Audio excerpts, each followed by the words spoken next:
नमस्कार, न्यूजन competition cracker channel में आपका स्वागत है। देखते हैं आज की महत्वपूर्ण खबरें। उत्तराखंड में प्लास्टिक वापसी की बनेगी नीति। टिहरी की हिंदाव पट्टी में गुलदार से दहशत, स्कूलों में छुट्टी। नई दिल्ली, 2 दर्जन विमानों में बम की धमकी मिली, दिल्ली में 8 की emergency landing.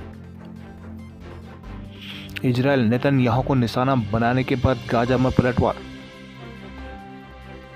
Bangalore New Zealand test, New Zealand की 36 वर्षों बाद भारत की जमीन पर जीत। नई दिल्ली, आपूर्ति में कमी से सीएनजी के दाम में बढ़ोतरी। उत्तराखंड में 5 साल बाद बिजली के क्षेत्र में आत्मनिर्भर बनेगा। उत्तराखंड में प्लास्टिक की बढ़ती समस्या को देखते हुए इसकी वापसी की नीति तैयार की जाएगी। इसके तहत बाजार में बिक रहे प्लास्टिक को 100% वापसी सुनिश्चित होगी। प्रदेश में प्लास्टिक कचरा पर्यावरण के लिए खतरा बनता जा रहा है। प्रदूषण नियंत्रण बोर्ड पीसीबी के एक अनुमान के अनुसार वर्तमान में राज्य में हर दिन करीब 300 टन प्लास्टिक कचरा पैदा हो रहा है और भविष्य में इसके बढ़ने की आशंका है। इसे देखते हुए अब प्लास्टिक कचरे में कमी की योजना पर काम शुरू किया गया है। हाल ही में स्थानीय प्रशासन ने 4 धाम में प्लास्टिक कचरे को कम करने के लिए रिफंड को लेकर काम किया था। इसमें काफ़ी हद तक सफलता मिली। अब इस तरह की योजना पूरे प्रदेश में लागू करने की तैयारी है। दून में रविवार को प्रदूषण नियंत्रण बोर्ड, स्वास्थ्य विभाग और कुछ निजी संस्थानों के सहयोग से आयोजित कार्यक्रम में प्रमुख सचिव वन एवं पीसीबी के अध्यक्ष आर.के. सुधांशु ने कहा कि प्लास्टिक कचरे के साथ ही ई वेस्ट भी एक बड़ी समस्या है और इसके समाधान के लिए भी काम शुरू किया जा रहा है। राज्य में अभी 51,508 मीट्रिक टन सालाना ई कचरा रिसाइकिल किया जा रहा है। कार्यक्रम में doctor R K. Jain, Vipul Kumar, doctor BS. टोलिया, CIMS के चेयरमैन ललित जोशी आदि मौजूद रहे। धनसाली के 11 गांव हिंदाव पट्टी में आदमखोर गुलदार की दहशत है। प्रशासनिक क्षेत्र के हाईस्कूल, 4 जूनियर एवं प्राथमिक स्कूलों के ही 4 आंगनबाड़ी केंद्रों को अगले 3 दिन तक बंद रखने के निर्देश दिए हैं। टेरी के मुख्य शिक्षा अधिकारी SP सेमवाल ने बताया कि गुलदार प्रभावित भौण गांव, पुरवाल गांव, कोटर महल गांव, अंथवाल गांव के सरकारी स्कूलों को बुधवार तक बंद रखने के आदेश जारी किए गए। उन्होंने कहा कि स्कूलों में सोमवार से अर्धवार्षिक परीक्षाएं होनी है, लेकिन गुलदार की दहशत को देखते हुए डीएम मयूर दीक्षित से अनुमोदन लेकर बुधवार तक इन प्रभावित क्षेत्रों के स्कूलों में अवकाश घोषित किया गया। हालात सामान्य होने पर नई तारीख घोषित की जाएगी। शनिवार को कोटर महल गांव में गुलदार ने 13 वर्षीय बच्ची को मार दिया था। रविवार को पोस्टमार्टम के बाद 100 परिजनों को सौंपा गया। वन विभाग ने बौण, पुरवाल और महल गांव में 2-2 शूटरों को 3 टीमें तैनात की हैं। पुलिस भी तैनात है। लगातार गश्त की जा रही है। जुलाई से अभी तक गुलदार शूटरों के निशाने पर नहीं आ पाया है। देहरादून, 5 साल में बिजली के मामले में आत्मनिर्भर उत्तराखंड। सरकार ने 5 सालों में बिजली का उत्पादन सरकार की तय मांग से दोगुना रखने का लक्ष्य रखा है। इससे राज्य ऊर्जा के क्षेत्र में आत्मनिर्भर बनाने के साथ ही देश में भी बिजली की जरूरतों को पूरा कर सकेगा। सरकार इसके लिए जल विद्युत परियोजनाओं के साथ थर्मल पावर पर भी जोर दे रही है। Uttarakhand power transmission corporation limited PTCUL की ओर से रविवार को सीएम आवास में आयोजित कार्यक्रम में खुद मुख्यमंत्री पुष्कर सिंह धामी ने यह ऐलान किया। इस दौरान पिटकुल के MD PC रैनी की ओर से सीएम धामी को लाभांश के रूप में 11 करोड़ की धनराशि का चेक प्रदान किया गया। सीएम ने कहा कि उत्तराखंड को ऊर्जा प्रदेश को विद्युत निगमों को पूरी सक्रियता से सहयोगी बनाना होगा। राज्य स्थापना के संकल्पना में उत्तराखंड को ऊर्जा प्रदेश बनाना शामिल था। सरकार का प्रयास है कि अगले 5 सालों में उत्तराखंड में राज्य की मांग के हिसाब से अधिक ऊर्जा का उत्पादन हो ताकि राज्य बिजली के क्षेत्र में आत्मनिर्भर बन सके। सीएम ने अफसरों को निर्देश दिए कि सितंबर में पिटकुल के जिन 5 नए सब स्टेशनों का शिलान्यास किया गया उनके कार्य में तेजी लाई जाए। भाजपा सदस्यता अभियान में उत्तराखंड 6 टॉप राज्यों में। भारतीय जनता पार्टी ने राज्य में रिकॉर्ड 20,17,397 सदस्य बनाए हैं। सदस्य बनाने के मामले में उत्तराखंड देश के टॉप 6 राज्यों में शामिल हो गया। भाजपा प्रदेश अध्यक्ष महेंद्र कुमार भट्ट ने रविवार को बलबीर रोड स्थित प्रदेश कार्यालय में पत्रकार वार्ता में जानकारी दी। उन्होंने बताया कि पार्टी का सदस्यता अभियान 2 सितंबर से शुरू हुआ था, जिसके तहत पार्टी के कार्यकर्ताओं ने घर घर जाकर सदस्य बनाने का अभियान चलाया। उन्होंने बताया कि राज्य में कुल 20,17,397 सदस्य बनाए गए हैं। महेंद्र भंडे, पार्टी को लोकसभा चुनाव में मिले कुल मतों में से 74% मतदाता अभी तक पार्टी के सदस्य बन चुके हैं। पार्टी के सदस्य बने लोगों में से कुल 75% पुरुष, 24.85% महिलाएं हैं। पार्टी सदस्यों में 63.8% सामान्य वर्ग, 24.5% अल्पसंख्यक वर्ग के लोग शामिल हैं। इस दौरान सदस्यता अभियान के प्रदेश संयोजक कुलदीप कुमार, सुरेश भट्ट, मुकेश कोहली, मनवीर सिंह चौहान, विनोद सुयाल, राजेंद्र सिंह नेगी, राजीव तलवार आदि मौजूद रहे।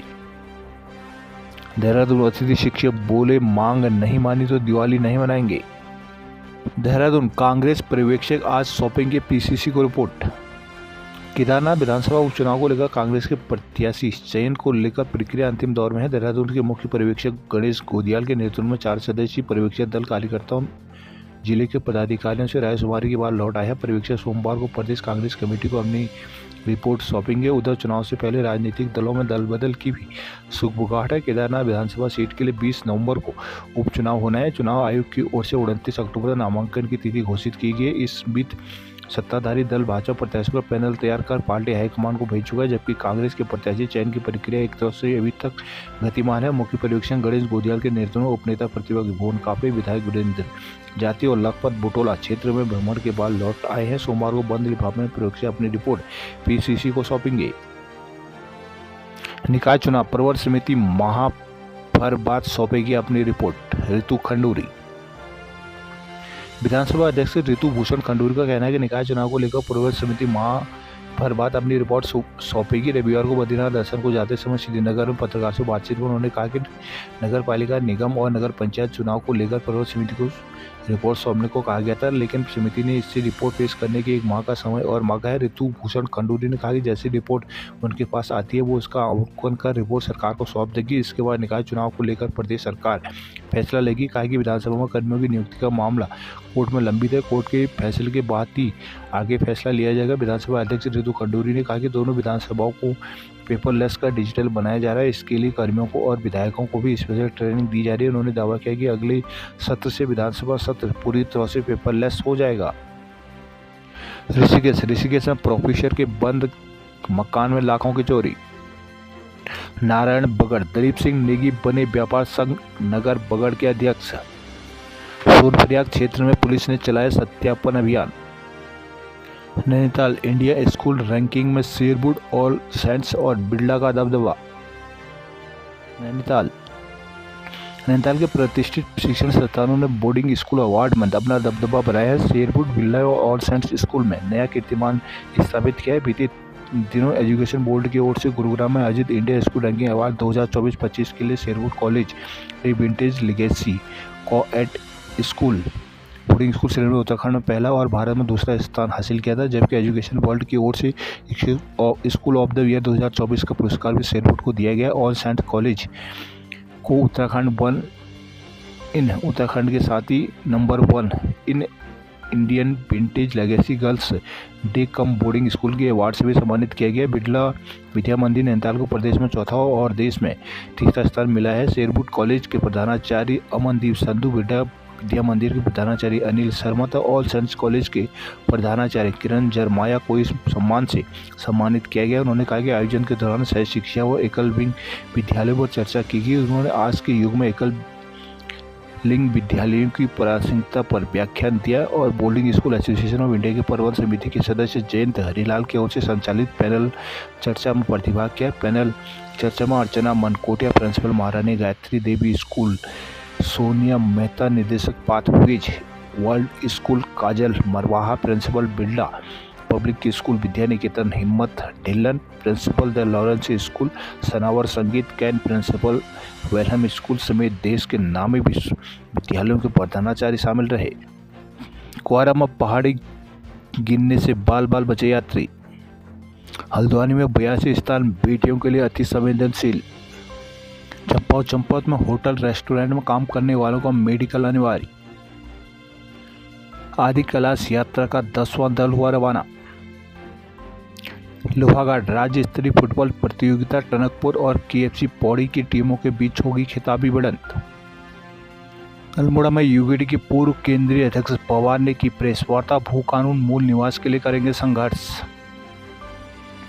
उत्तराखंड क्रांति दल के पूर्व अध्यक्ष केंद्रीय त्रिवेंद्र सिंह पवार ने रविवार को प्रेस वार्ता की। कहा कि 24 अक्टूबर को देहरादून में होने वाली तांडव रैली में प्रदेश भर से हजारों लोग शामिल होंगे। उन्होंने लोगों से रैली में भागीदार करने की अपील की है।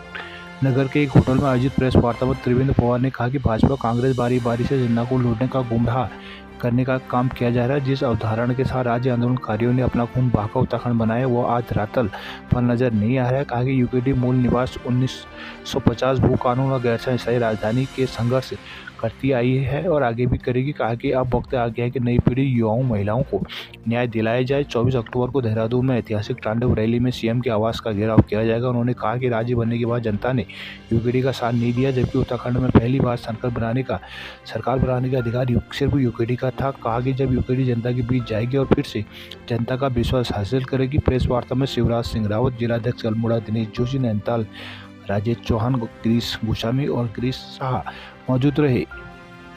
बाजपुर महेशपुरा के गुरुद्वारे में गुरु का प्रकाश कर नए कर कीर्तन निकाला। जसपुर राइस मिल एसोसिएशन की 6ठी बार अध्यक्ष बने मनोज।